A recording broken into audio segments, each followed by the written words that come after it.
Hello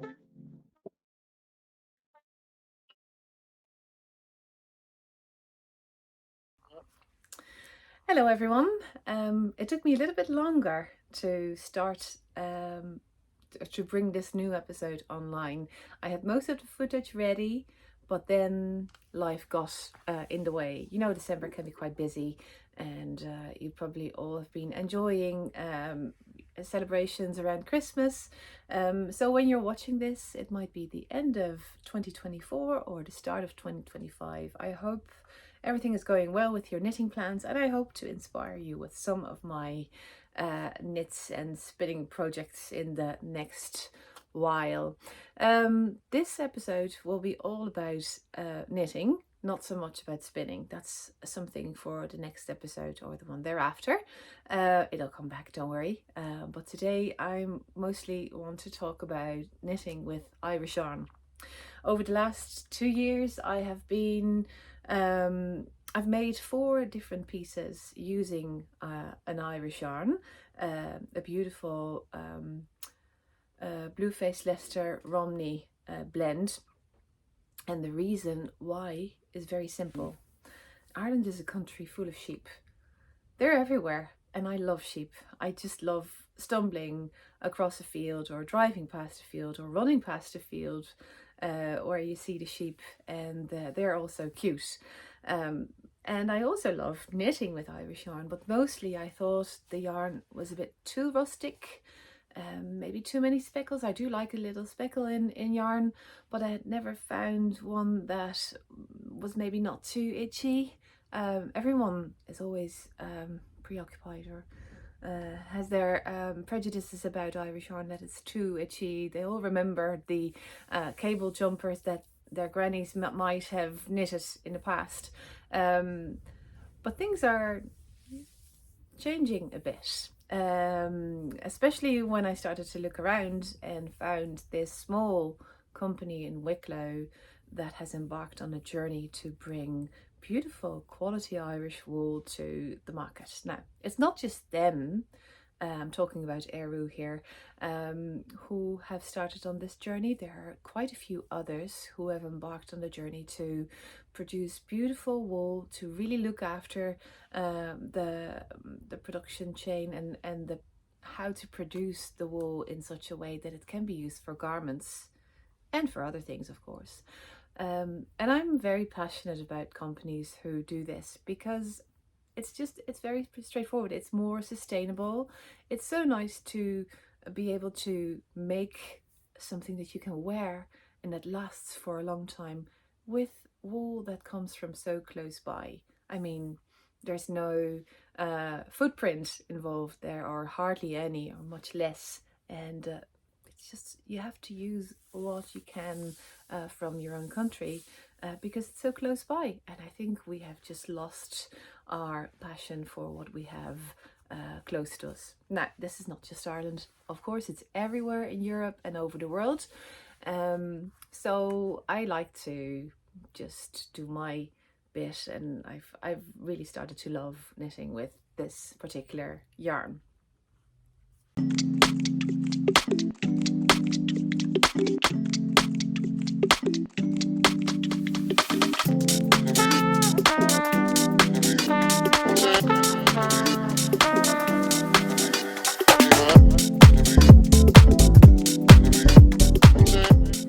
So I have really fallen in love with the colors that Caidree have started to bring out.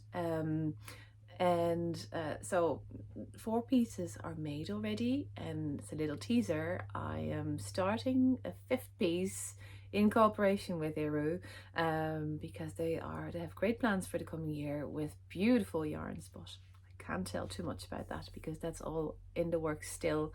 But hopefully you'll hear more about that soon.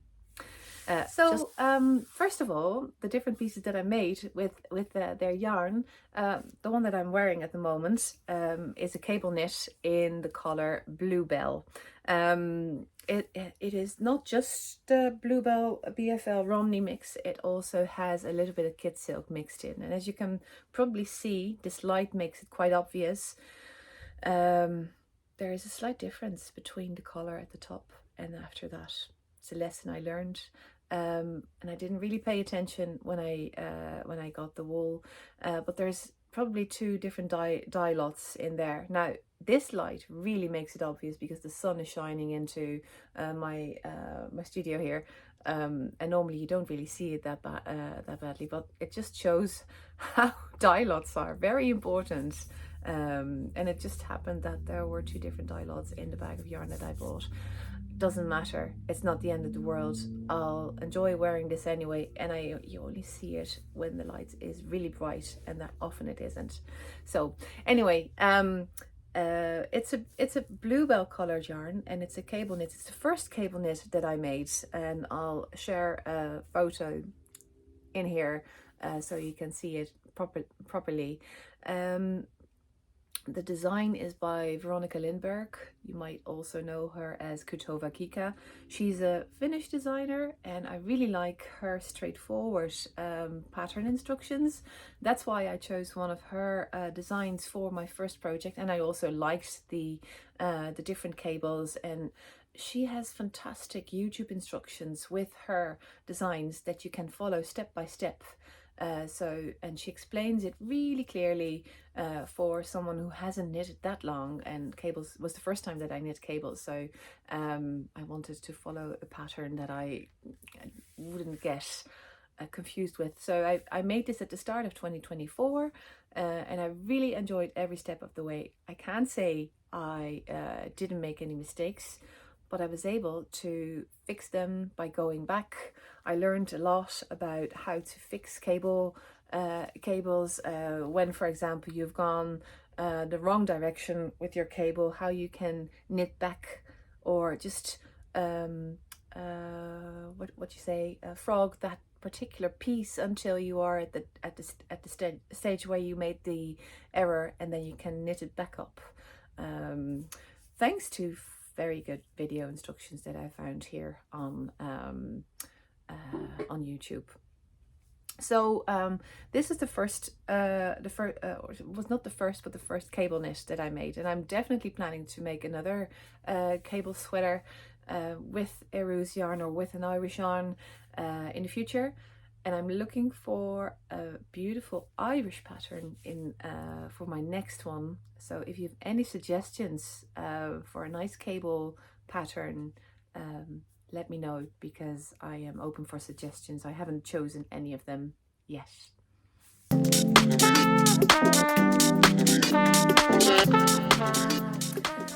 The next pieces I'd like to show are the ones that are right behind me here. So get a little bit closer so you can see it's made in the rosebud color, and it is the, oh sorry for the beep, it's a little bit rusty, I should oil that. This is the Caidree vest, slipover vest, knitted in the rosebud color. Again, I'll insert a photo here so you can see it when I'm wearing it. And also what you can see is a lovely beret. It's designed by Drop Studio, if I'm correct. And both these pieces are knit with the rosebud held with kid silk. I think the kid silk in this case was rose, so it's a very light pink that I added to them. And I did that again because my skin is quite sensitive, and I wanted to be able to wear, well, this obviously touches your head when you wear it. This not so much, this wouldn't have needed it, but anyway, it was another first for me when I knit this one, the vest, and the V-neck shape turned out okay, but I'm not completely pleased with how I finished the joint here, so I have to learn something there, but I will improve for a next time. But I wear this a lot, actually. It's a combination. This color is just, you can wear it with a white shirt, you can wear it with denim, even with black. So over the last year and this winter, I have worn this a lot, and I have a little pink scarf that I made, which I made with a different yarn that I still had in my stash. A little scarflet that I made, and I wear that with this combination. So It's just another piece or another combination of pieces that I really enjoy. And it's just the color. I think this might very well be my favorite color by Eru. I bought another few skeins of that color in their sale in November. I think it was around Black Friday that they had a sale on, and I got a few extra skeins in this pink because I just love it very much.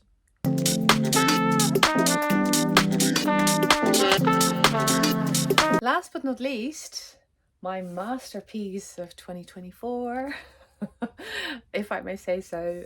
This is the Pepperpot Shawl, which is designed by Maartje Bos, a Dutch designer, also known as I Knit on Instagram. And it's in all the different colors that Eru released as part of their Kingfisher color palette, or most of the colors are in there. During the process of making this shawl, I have taken some videos which I would like to share with you here, and I hope you enjoy the making of them.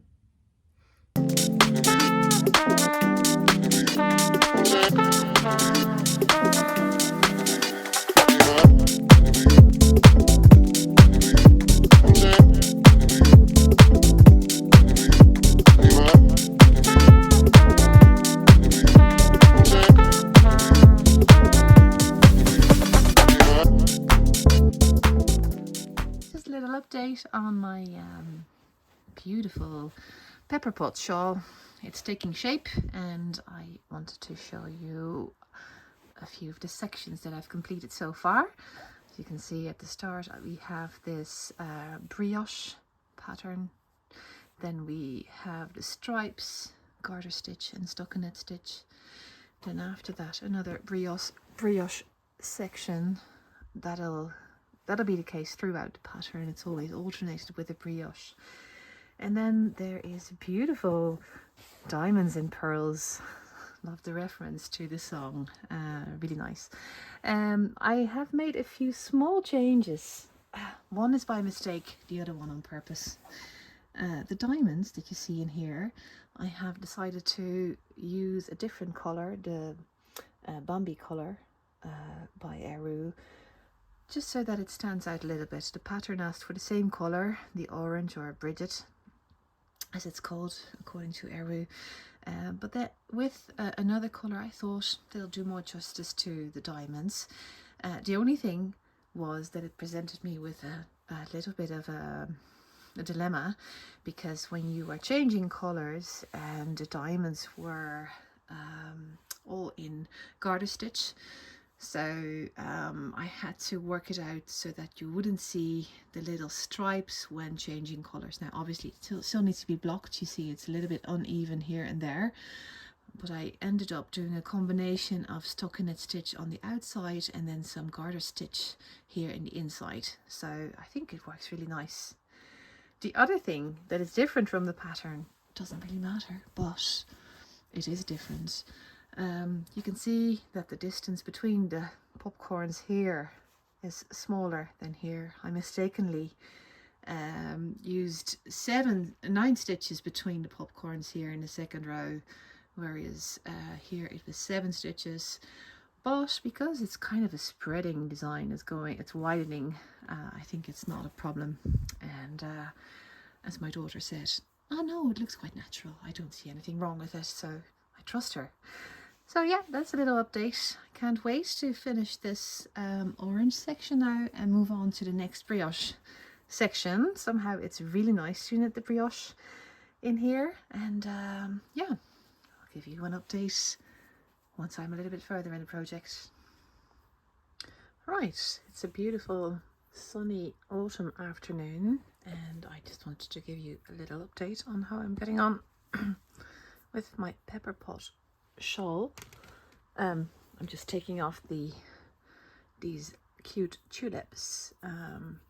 I use them to stop the yarn from, or the stitches from, sliding off my needles, because even though this is quite a long circular needle, with a long cord with all the stitches that are at this stage on my on my shawl. I'll show it in full in a moment.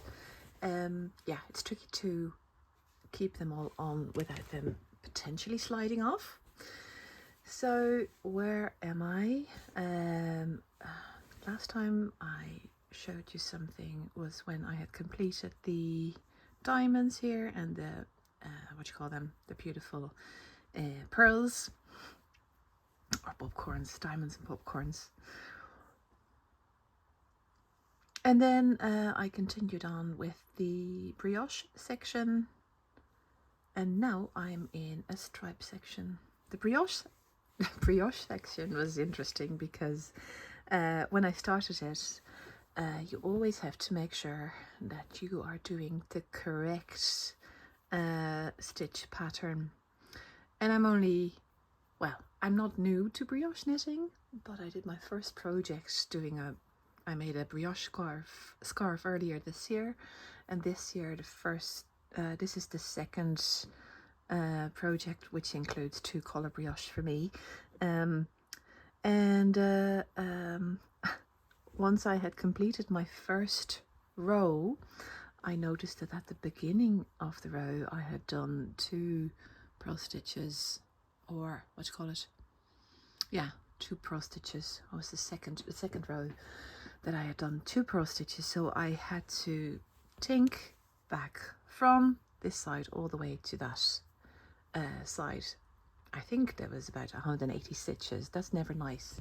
It's especially not nice when it's brioche, because you have to find your stitch. It's not difficult, but it is just a little tricky. Anyway, tink, for if you don't know what tink means, is knit back, literally. That's why it's called tink. So anyway, at this stage I finished that section of brioche. You can see it's the same number of rows as the previous brioche section, and now I'm in a very simple striped section where I have the Bambi color alternating with the Kingfisher. Beautiful colors, as you can see. And then after this section I will get some more brioche before getting into a nice color work section again.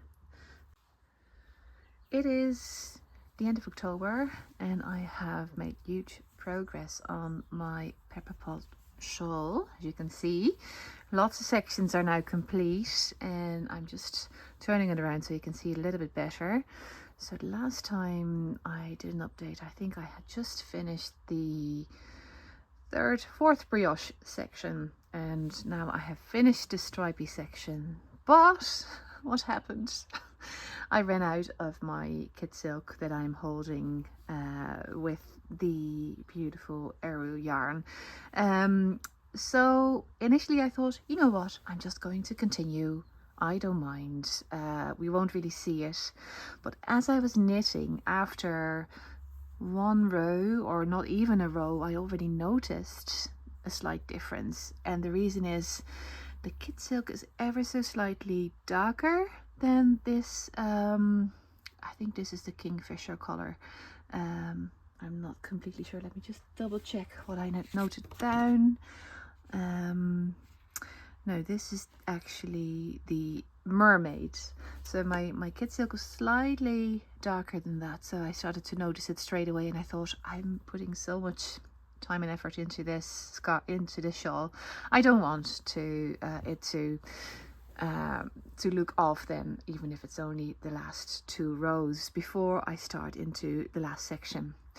Then the other thing I decided to do, once I've completed the pyramid section, I should, if I follow the pattern, finish with an orange and darker blue, so the Bridget and Kingfisher color combination.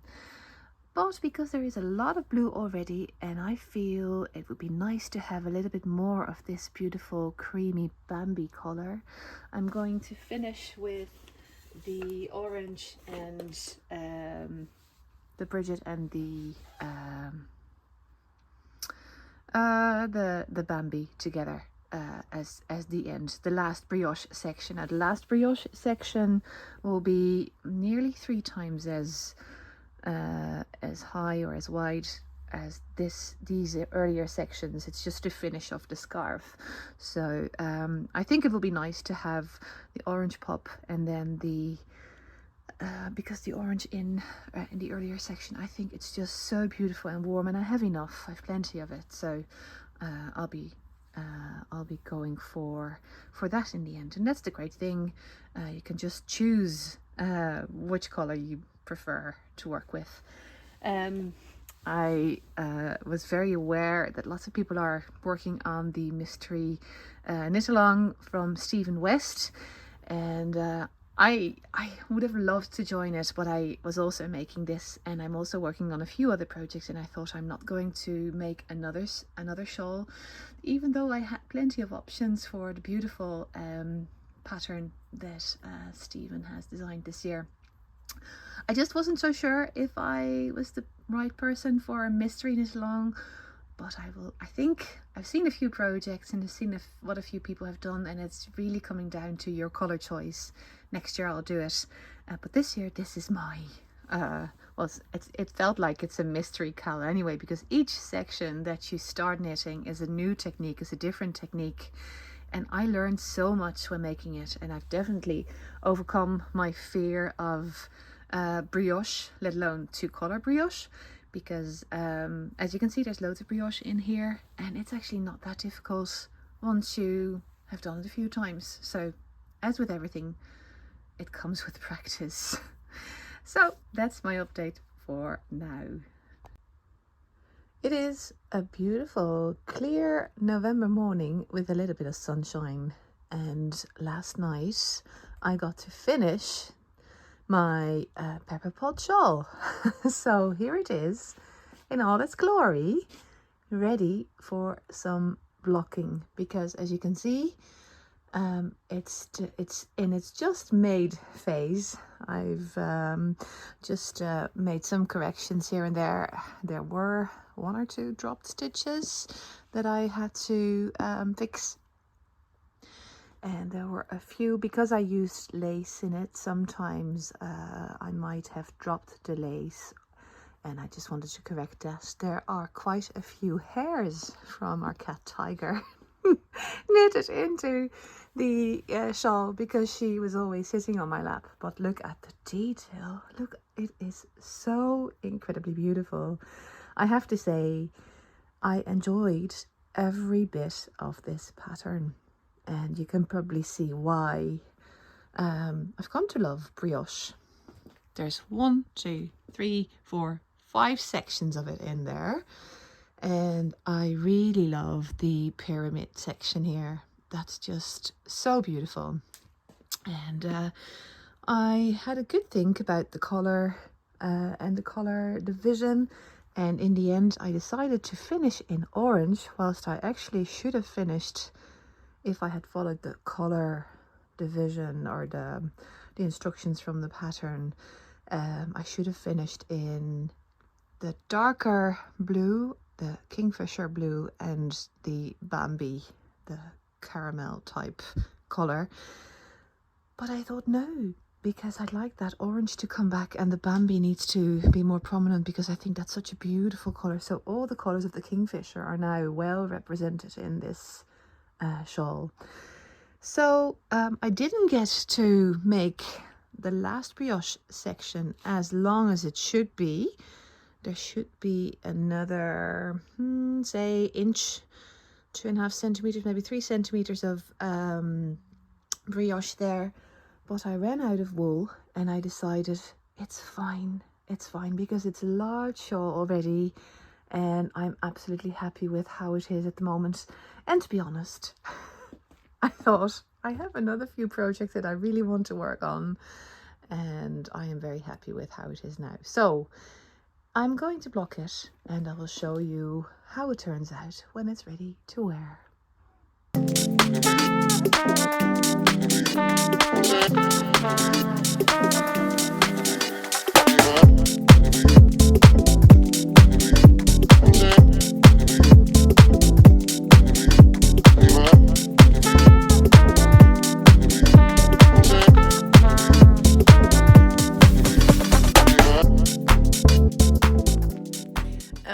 I just thought I share this with you as well. The pattern is published in this book, which is a Dutch book, but is also available on Ravelry and on the website of the designer Maartje. And you can find this pattern in English on Ravelry as well. So my Ravelry handle is right underneath this video, and I will link to the pattern on Ravelry where you can find it, and it's well written and a very good translation of the pattern. So definitely, if you like the shawl, it's really easy. Yeah, I can recommend it. So thanks very much for watching. I hope you enjoyed seeing my different garments or different projects that I completed using this beautiful Irish Wicklow wool. And thanks again to Caidree for sponsoring the yarns in these. The rest I will purchase myself, but the ones in these in this beautiful Pepperpot shawl, they kindly gifted it to me. I've linked Caidree down below in my in the comments section of this video.